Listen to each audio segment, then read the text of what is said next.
Welcome all. Raymond for Stream Gamers, once again back at it in the simulator. Today we are in Microsoft Flight Sim 2024, and we're going to go over this wonderful airplane, the Airbus A350, made by InI Biulds. First thing I want to talk about is it is a lot of money for the plane.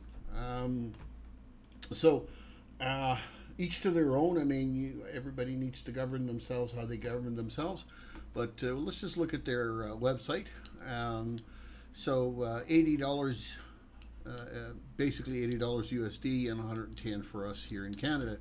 It's a lot of money, $80. The PMDG aircraft, $77.72, I think it is. So, arguably a little cheaper. One of the things about PMDG as opposed to the InI Bild Airbus 350 is the InI Airbus A350 comes with two airplanes. It comes with the 1000 series and the 900 series. To InI Bild's credit, they've decided to package it that way. I wish that PMDG might do the same, but instead you need to pay $70, $60, $50 per aircraft. Mostly it's $70 per aircraft. But anyways, not to be hung up on the PMDG too much, because this is about Airbus and InI Bild's A350. So this is what we've got. Big aircraft. Let's get ourselves in. One thing I noted, cold and dark on the gate. You would think the engine covers would be on, the wheel chocks would be up, the pitot tube heaters would be on, and all that. None of that is there. I find that interesting. If it is a native 2024 plane, why is that not all there? Because any other aircraft in 2024, when you start on the ground, they have the engine covers, pitot tube covers, wheel chocks, and all that. This does not. So I do find that interesting. Was it made for 2020 and then ported into 2024 and it works perfectly fine in 2024? I don't know. The alternate to that, or the other thing to that, is that you cannot click on the door handle to open up the door to gain entry into the plane. But no worries, you can press Shift C, which puts you in the plane just the same. Excluding all that out of the conversations, I've taken this plane on a couple of flights, maybe 3 different flights. So will I be 100% apt with every little function, everything? I hope I'm going to get it all right. But we'll have a little bit of a longer video. My intentions are not to necessarily do the flight, but to show you how to plug in all the information, get all the information, then plug it all in, get the thing started, push it back, taxi it out maybe to the runway, and we might shut her down there. We are sitting at LAX, and our flight plan is programmed for San Francisco. So that's kind of where we're at. All right, let's get started. In the overhead. We start in the overhead. First things first is we put in our external power. We'll turn that on. Then we're going to go over to the flight bag, and there's our flight bag. So you have a ground. I'm finding this a little more complicated to function. You know what? Before I get too distracted, I want to get my alignment done. Way up there is the alignment for the IRS, and I want to get that started so we're not waiting on that later. Okay. So I find this panel a little confusing, but fundamentally it looks like all of these buttons are the same as all of these buttons. So if you click on this, there it is. Now, we don't have a flight plan in SimBrief, and you can just manually punch this all in, or you can utilize SimBrief. The neat thing about 2020 is if you come up to here and you press on that, and you go down to here, if you have the SimBrief dispatch installed, which you can get that through SimBrief itself, you can install that SimBrief dispatch, and then you can create your SimBrief flight plan right here, rather than go to SimBrief's website and create it on their website and then push it over. You're effectively doing the same. So let's get started. So we click on New. We are United. Oh, no, 766, as we always are. We are taking off from KLAX. We are going to yes, KSFO. And we're going to pick our aircraft in here, which is going to be the A350 1000 right there. Note that there's the 900 as well, but I've selected the fly the 1000. So just like in SimBrief, you have this all configured. You can share the flight plan like you would normally. Click on share, get a copy of the link, and send it to your buddy. So this is all kind of the same as if you were doing it in SimBrief, but just this allows you to do it here and not have to go into SimBrief. All right, so we hit generate just like we would in SimBrief. I've made a mistake here, and I'm gonna go back and correct it. I can tell, I know already that I made a mistake. So if you want to do that, you click on edit. Our aircraft is set up in metric, so we're going to go here and go to kilograms. Then we're going to hit generate again. I've been caught with this trick a couple of times. So as soon as I hit it, I realized, oh, I didn't change it. And I assume somewhere's in here, we can go into the flight bag here and change this to become imperial instead of metric, but we are metric. Okay, so aircraft, that's the call sign, and all of this will be populated by pressing that. And so there it is. One thing that I should kind of go over, now bear with me, because it's going to take me a hot minute to figure out. There's the options. So it's in here where you need to go ahead and put your third-party dealy whopper business in there, put your code and all that in there, and then you'll have that set up for when you want to do what we're doing here, and that is clicking on SimBrief and have this load in. Okay, so that's how you do that. You can go to the ground tab and you can go here and you can adjust all of these things, like take the chocks off and the power unit and jetways and all that kind of stuff. I'm not going to spend too much time with that. You guys can do that if you want, but for me, I'm just going to go straight to what is called a load sheet. Now, this has confused me a couple of times, and it's very important to do these steps. So we will import from SimBrief. So we got that in. There's our fuel and the like. So now that we have in here, when we hit set zero fuel weight, that loads in all of this information up here, and it's kind of weird, but I guess that's what they do. So get your forward economy passengers, your aft economy, forward economy, your premium, and your first class, and so on and so on. So we got a total of 264 passengers. And then you also have to hit this. Now notice your fuel is very minimal, almost has no fuel in it. But when we hit fuel, it should load the fuel in, and down here, I don't know if you noticed it, but down here, this was set at 0, and now it's at 10%. We don't need a lot of fuel because we're not flying very far. So then our next step is giving us a look at what our flight plan is, and this is something that SimBrief does as well, right? I mean, they can give you this if you want to look at the flight plan via this method. One thing I haven't quite figured out how to do is to scroll. I guess you have to drag and move it. You don't scroll it. Okay. Anyways, so you can go in here. The next step is we're going to go to the performance function. Again, we hit SimBrief. That loads in this stuff. We will sync it. That will complete all this data. We will compute it. And then we will send it to the FMS. Right? Or MCDU, FMS, however you like. They call it FMS. I was under the impression that Airbus utilized the MCDU as their terminology, not FMS, but here's to not maybe knowing what I'm talking about. Anyway, next, landing. Now, you don't need to do this now, but I'd just do it all and get it over and done with. So we're going to sync it. We'll get all the data in here, right? We're going to sync this. So we got all the data in here. We'll compute it, and it'll give us all the relevant information for the arriving airport that you want. I'm going to utilize charts 2024 that are in 2024, not Navigraph, because they don't use Navigraph any longer. So I'm going to hit import the route.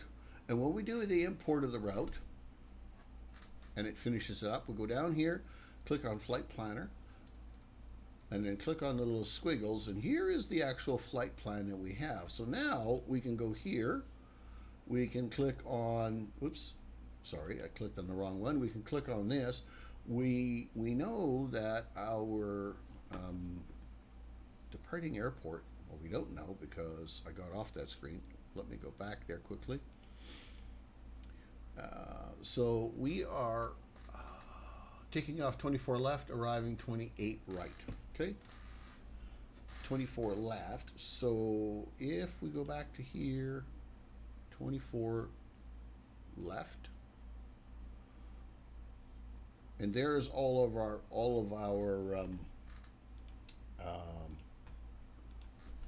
charts that we can utilize. I'm going to just quickly load this up. Sim Brief. I typically have SimBrief loaded up on a separate monitor, so I can also look at it there, so I don't have to toggle back and forth. And so there we go. Okay, so 24 left is our departing airport, and our SID is Summer. Well, is there a SID? No, I don't think that is a SID. There is no SID. It's just a direct. So we don't necessarily have a chart that we can utilize for this because we have a direct. Okay, let's go back to here. Let's click on our arrival airport. Let's go to the charts. We're arriving on 28 right. 28 right. Arrival. Arrival is Sir FR4. Runway 28. Right there. That's the nav. 28 right. Okay, so that's our arrival. Our approach is on 28 right. 28 right. ILS 28 right. That's probably what we'll take. Then if you click on this and then click on saved, there's your charts. So you can utilize your arrival. You can back up and you can pick on this chart. Okay, so we have our charts lined up, so that now we're good. Okay, now we're going to go into the MCDU/FMS, as they put it, FMS. So this is the FMS. Please don't get too confused by how different it looks, because yes, it does look different. I'll give you that. It's different. But in the Boeing world, you have all these utilities down here which look very similar. So you don't have to do it up here. You can do it down here. I'm going to do it up here. So I'm going to click on Active. I'm going to click on Init. I'm going to click Flight Plan Request. It's going to load the request. That's going to highlight shortly. Or not.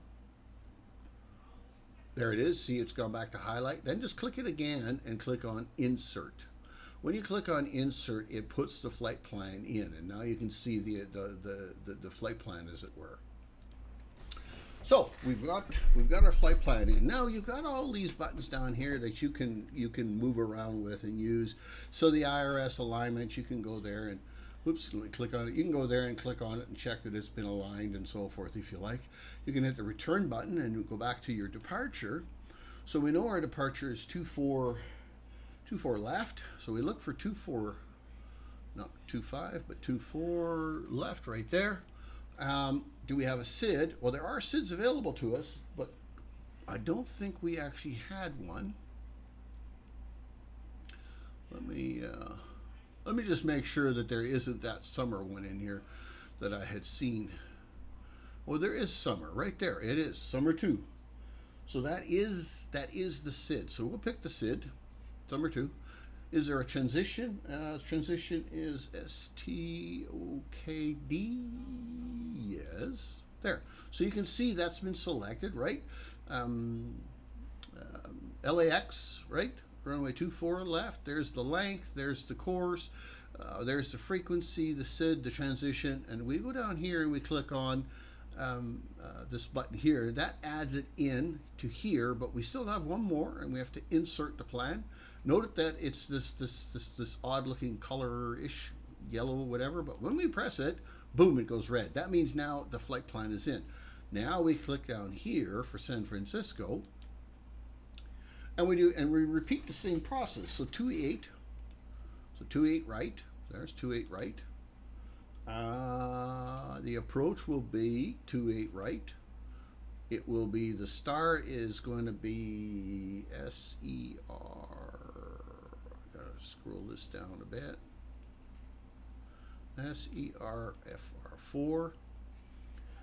There's these vias in here, but I don't see the via, so we won't use that. So we've got, just like we did on the other place, we're going to San Francisco, right? That's the frequency, I forget what they call it, the identifier.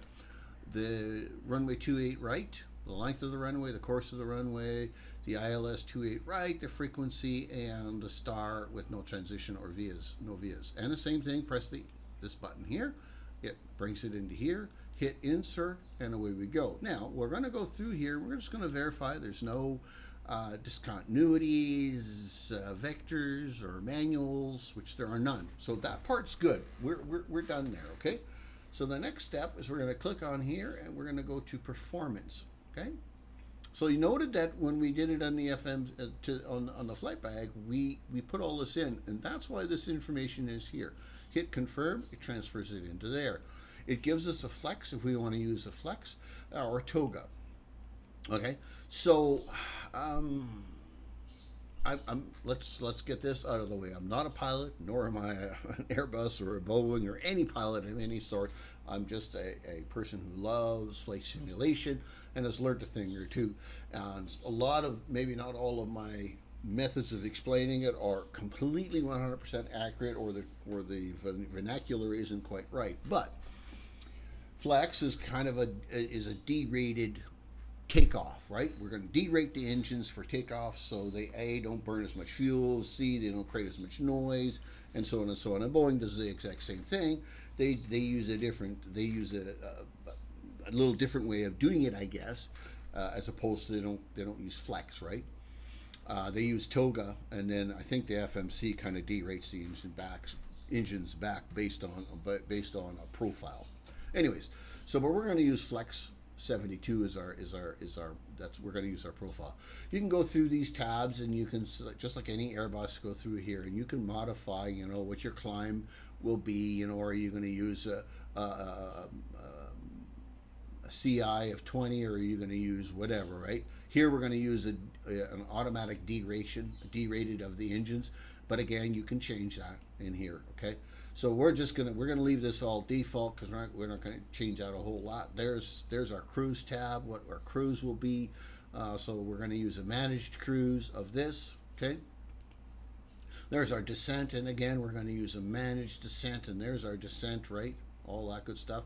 At 250, we're gonna be at 250 knots at 10,000, as it is in most of North America.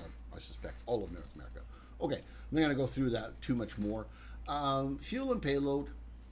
So we got fuel and payload. Now, it isn't here, but it really is. If you click on zero fuel weight, and then if you look down here and click on the enter button, it put it in.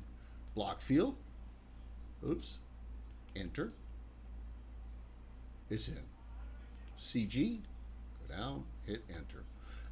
I find this a little weird that you have to do it that way, and there might actually be a better way of doing it, but that's the only way I found how to do it. So if anybody knows, a more automated way of being able to, this button light up, press it, and have it all just put it in there manually or automatically for you, that'd be great. But in the comment section, I would appreciate that. Packs.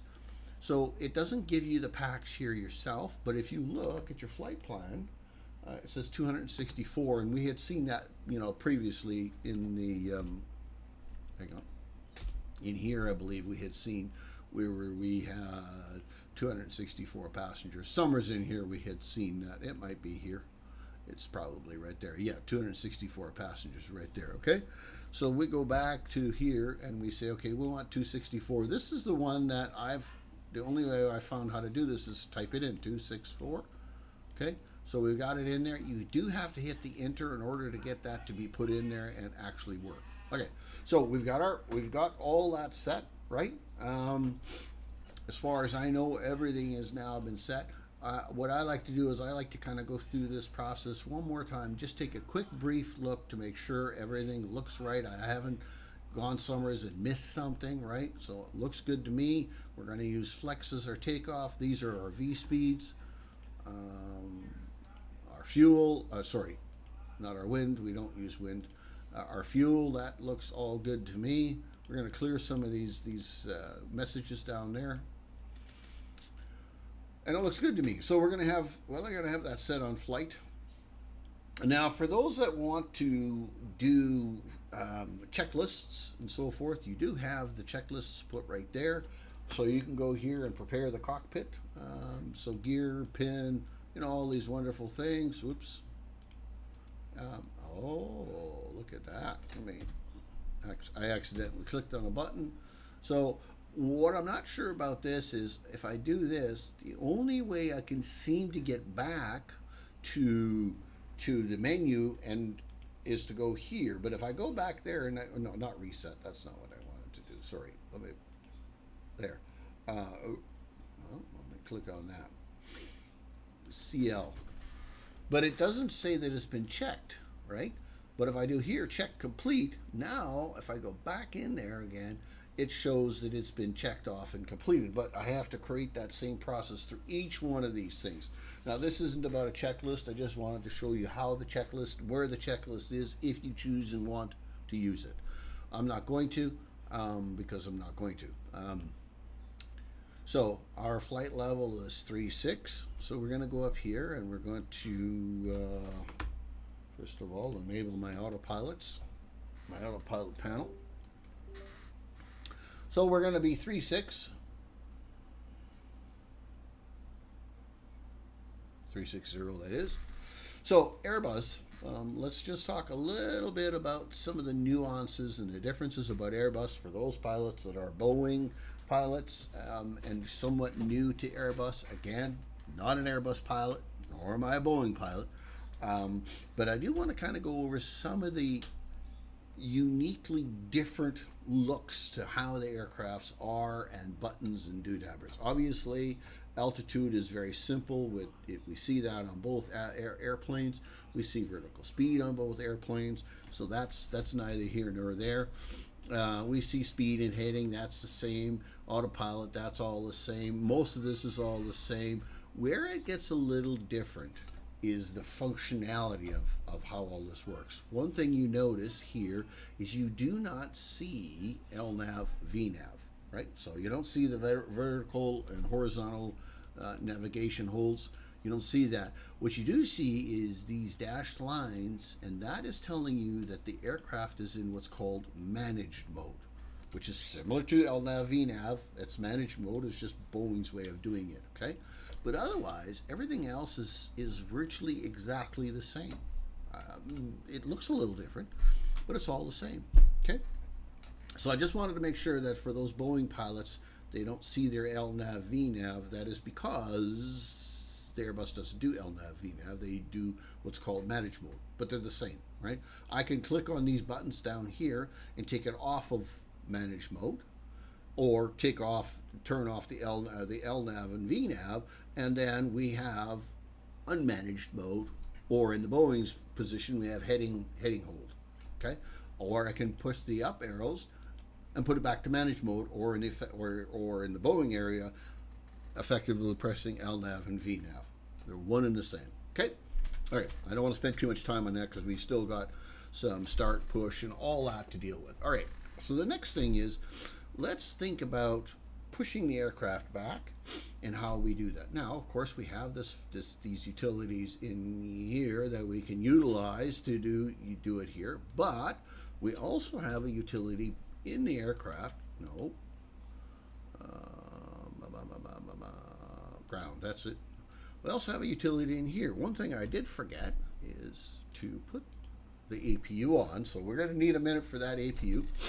We're going to turn the crew off, the crew supply light off. We're going to make sure this is set to arm. And now we're going to make sure that our strobe is set to auto, which it is. We'll turn our beacons on just because we're going to turn them on, otherwise we'll forget later. Same thing with our logo. We'll make sure it's set to auto. There we go.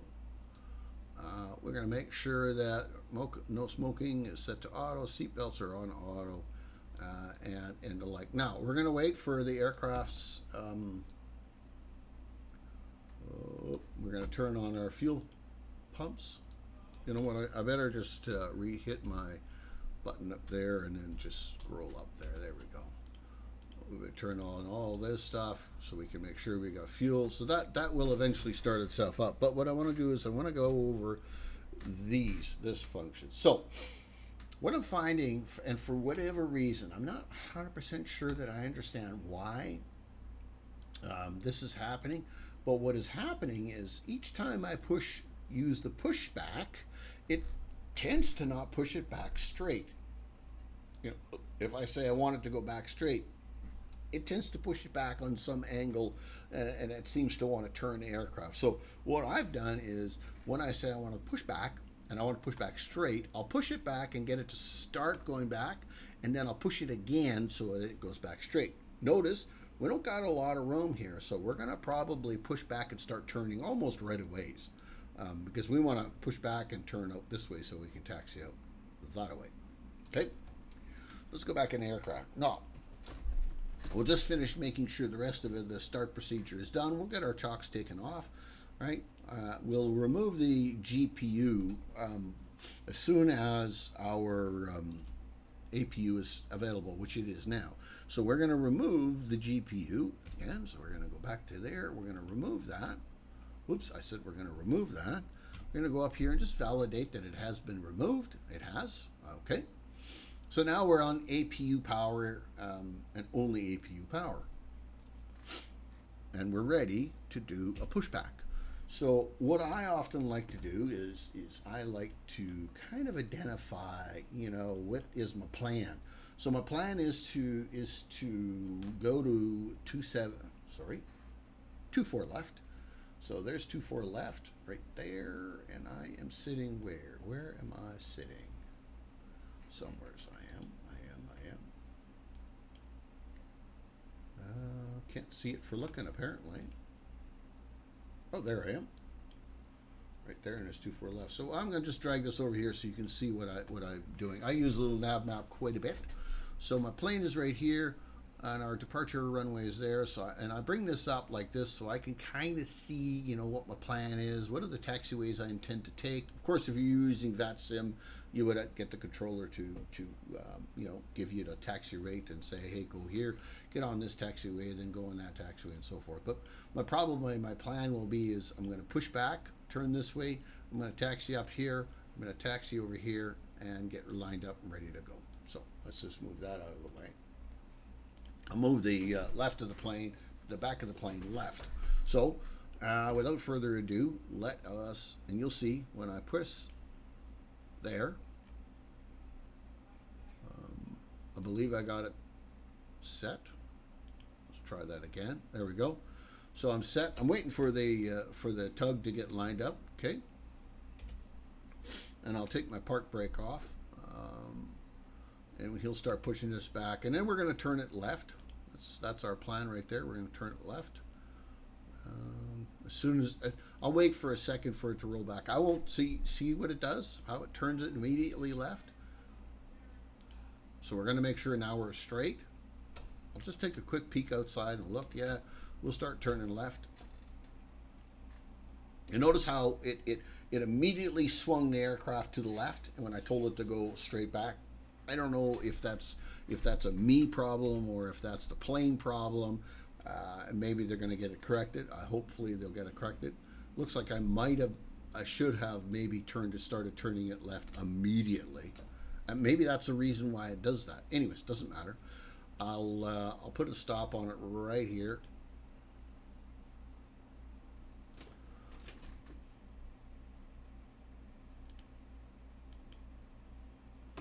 There we go. And we'll put our brakes on. I would have normally begun the start process ahead of time, but there's such a short pushback. I didn't want to forget what I was doing and push back into a building or something like that. So, in the Airbus, in general, all of the Airbuses, once you've done well, that's a little weird. Oh, the textures are not that great when you zoom out, are they? Wonder if that's a me problem or an init build problem. I don't know. Maybe there's a fix for that I haven't gotten yet for it. Anyways, once you've gotten to this point, and if you've done the things that we've gone through and I've shown you how to do, you don't need to be up here. Unlike the Boeing starters are up here somewhere, and you got to come up here, hit the starters, and then go down, and then wait for EGT temp to come up, and then hit the fuel. Okay. But Airbus, you start, or at least I start differently. I start an Airbus.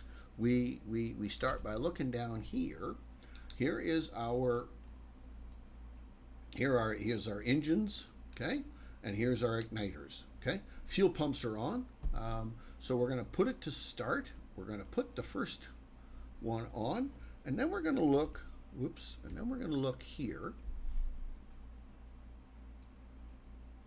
You know what we're going to do before we do that is the thing that I seem to always forget to do, and I lied to you. What we need to do is we need to put the APU bleed on. That's a really important thing, both for Boeing as well as Airbus. You got to have APU bleed. You don't have to deal with packs because the packs are automatic, but if they weren't automatic, then you should turn your packs off, so that all the airflow from the APU can go to the engines and rotate the engines. Okay, so enough of that. Let's go back down here, and there's our what we like to see. So we'll turn the starter back on. We'll hit the engine.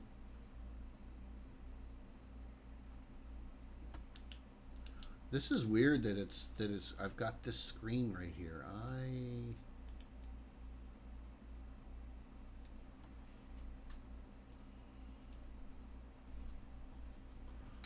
It hasn't ever done this to me, and now apparently it is. Wonder why. Well, we're seeing this together for the first time. Ordinarily, what you would do is you would put it to the starter, or that's how I would do it. Let's see what that looks like, and it would not go like this. It appears to me that I may have missed something. I did. We need LS turned on. Okay, well, now we know. We'll hit the starter. So, just so we can catch up, I forgot to put LS on. But you'll see that the engine will come up here right away. Your temperatures are coming up. The EGT is coming up. Eventually what you're going to see is all of a sudden you're going to see this go up and it's going to say available. So unlike the Boeing up at the top, what I do like about the Boeing line is that when the engine starts, you hear that definitive click. That engine has started. In the Airbus line, so far that I've seen most of the Airbuses, you will eventually just see it says available. And you can hear the engines kind of whining. The engine's kind of winding up. We'll give it another minute, and there it is. It's available. So what we do is we just go back down here, turn on engine number 1, and we just rinse and repeat the whole process, and our engines will be started. So while we're waiting for this to start, I want to go back over here to the EFB one more time. I want to go back to the home screen. I want to go back into the options, and I want to show you there's a couple of things in here that I think are key to know about what we're doing, and that is here. So you can have the IRS align instantly, or you can have it in real or fast time, and you can go through these settings and adjust these settings accordingly. However, this one right here, if you do not have a tiller, an actual tiller, you should have set this to yes, so that you can use your rudders to control the direction that the aircraft is turning within. And one other thing is your throttle calibration. So I have one throttle quadrant. I don't have multiple throttle quadrants. I don't have, we got 2 engines, and I don't have 2 throttle quadrants or 2 axes for those 2 engines. So I'm going to set mine to a 2-engine configuration, but I'm also going to come in here where it says reverse on axis and use global dead zone. Global dead zone I don't use, but I am going to use this. This defaultly is set here. If it's put to yes, what happens is when you pull your throttle all the way back, it automatically puts you into reverse. I don't like mine to go back into reverse, and so I say no. I can pull my throttles all the way back to 0, and I have a button that I use for my reversers. Each to their own. That's just how I do it, and if you want to change yours like mine, this is where you do that, okay? We can look at the route, and we can see this is where we are. Let's zoom out. Take a second, but so there's our plane. I wish they had encompassed on here what is actually on here. I wish they would have transposed this system over here on top of that, so you can actually see airplanes and all alike. I know, before you say it, I know there is this here. I haven't had a lot of luck with this actually doing anything for me in changing the map in any way. You can see I'm clicking on it and it's not changing anything. Again, if there's a deeper explanation on this that somebody actually knows in the comment section, I would greatly appreciate it, and those that don't know about it, I'm sure would appreciate it as well. All right, so here we are. We've got our altitude set. We are using flaps 1, so we're gonna put the flap in, and the trim. It's defaultly put the trim down there. I will more often than not take off with about 8% trim.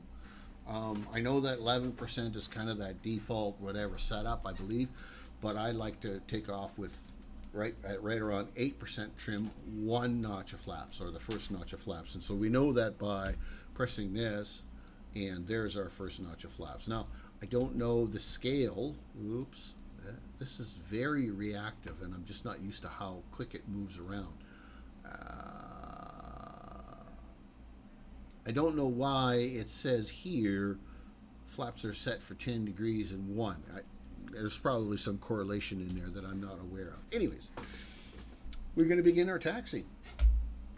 We're going to take our park brake off, and we're going to just give it a little bit of gas, and we'll just get ourselves rolling here a little bit. Our taxi is quite short this time, so it's not terribly complicated. As I said, we are in LA, so there is, as you can see, a lot of planes in the area.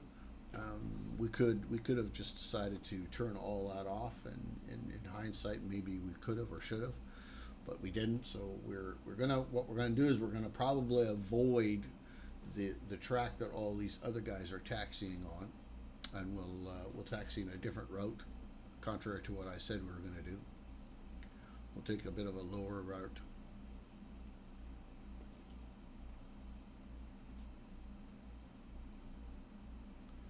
Because all of these planes are taking off from a little ways up the runway. So you can see right here, there's these planes right here where they're taking off, and we're going to go up there.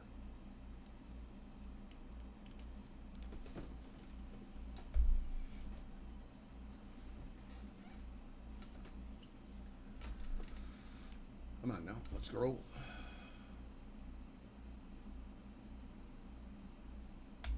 One thing I didn't do, I know I didn't do, and that is set my taxi. And I might as well turn the APU and bleed all off because we don't need that anymore.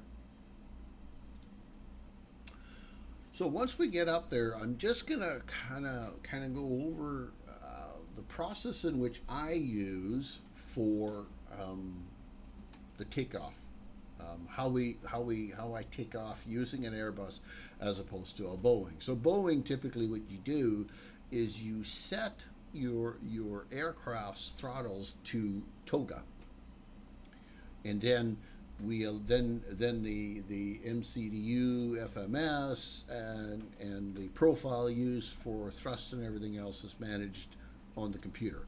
Airbus is a very similar thing. when you look at the core of it, to me it's the exact same thing.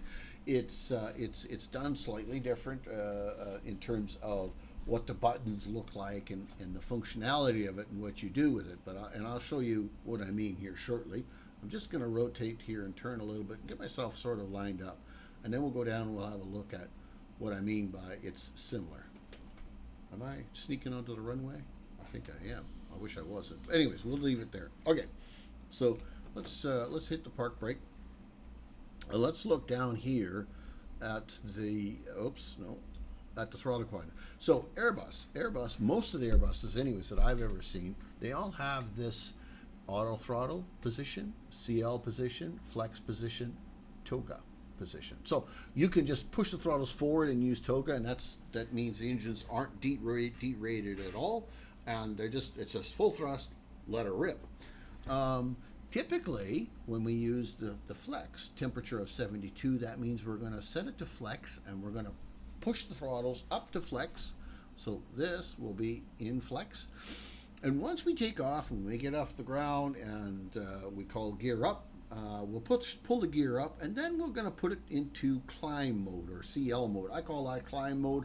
I think that's what it's referred to as, but I'll put it into CL. Once the throttle is in CL, you don't touch the throttle again until you're ready to land. Now, if you do a Cat 2, Cat 3 approach where you do an auto land, you won't touch you won't touch the throttle at all. Once the aircraft lands, puts it down on the runway, you'll get a call out called retard. That's for those that are laughing about that statement. That is a statement. It's called retard, and that's to put it in reverse, reverse thrust. That is. That's when you'll take it off of that.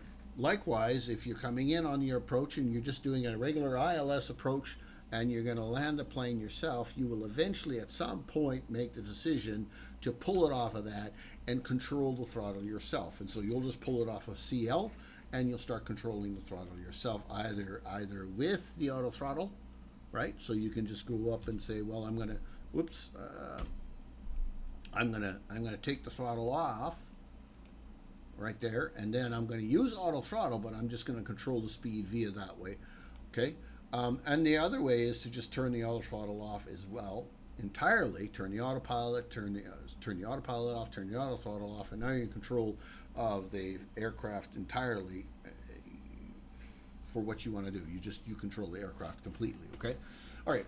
So we're going to take off, and we're not going to worry about those other guys because I think those other guys are going to 2-4 right. Was I not? Yeah, I'm on 2-4 left, but I think those other guys are taxiing to 2-4 right. So we're going to take our brake off. We're going to gain the runway.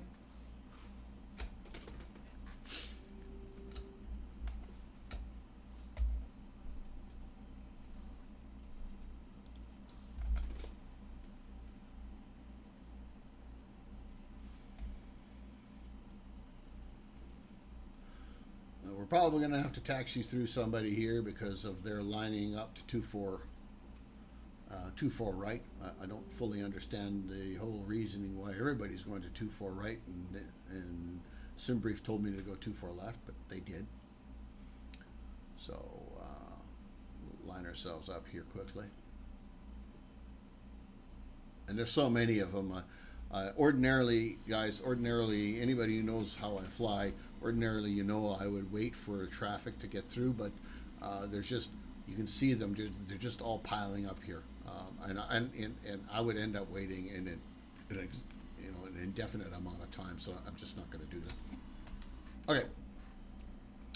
So here's what I'll do is I have a button assigned to allow myself to turn my view and look there. I caution you that if you're flying the Airbus, it's not a bad idea, so you can get yourself lined up properly so that you know you're on flex, because it's really important to actually be on flex when you're using flex for your takeoff. Okay, so we're gonna pull our throttles up. We're on flex. And we'll look forward, and here we go. We'll just fly through that guy because, well, we can. We should get a call out. 100 knots. 120, 140. There. V1. V1. I usually go a little beyond V1 and rotate. Slowly get the bird off the ground. There she goes. She's coming off the ground now. Okay, gear up. Now, like we talked about, when we do the gear up, we want to kind of look back over and set throttle to CL, which we've done. Back over. And we can use autopilot now at this point. We got our gear up. We've engaged autopilot. It's going to start climbing out at some crazy climb outs, and it'll slowly level itself off. There it goes. So our speed is 180 and sinking. Let me just verify that I am in CL. I am.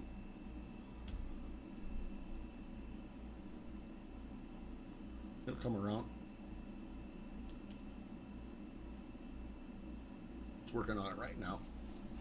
I don't think I was fully in CL mode, because normally when you hit CL mode, your speed will just automatically start increasing and so forth. And I don't think I was quite on CL mode, and that's why I think it's really important to have this view that you can make sure that you're in CL. Okay, because it's super critical. The other thing that you can look at is right there.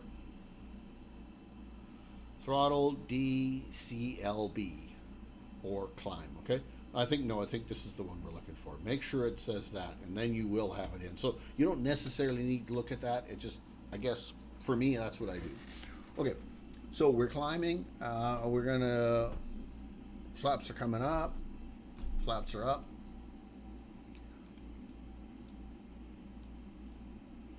Put that on before we do anything. We need that in order for us to begin our descent and all that. Okay, now what I want to do is I want to quickly talk about this, and then we're going to shut the video down, because as I said, we're not going to track the whole video flying, but I want to discuss a couple of little things just so you know that they exist. One, there is a profile here, so you can see this is my climb, right? This is the climb that we're climbing, or we're on our way up. And this is the trajectory of the plane and its climb where it should be. If we zoom in on that just a little bit, we see that we're a little low of what we should be, just ever so slightly, right? We're not far low, and it's coming around, but it's ever so slightly lower than what it wants to be. And I don't know how accurate that graphic is, but that's what that's telling us. Okay. The next thing is we rotate this dial to a more conventional, what I call a more conventional view, because that's what, to me, it is a more conventional view. I'm going to turn this off again because I don't want that on just yet.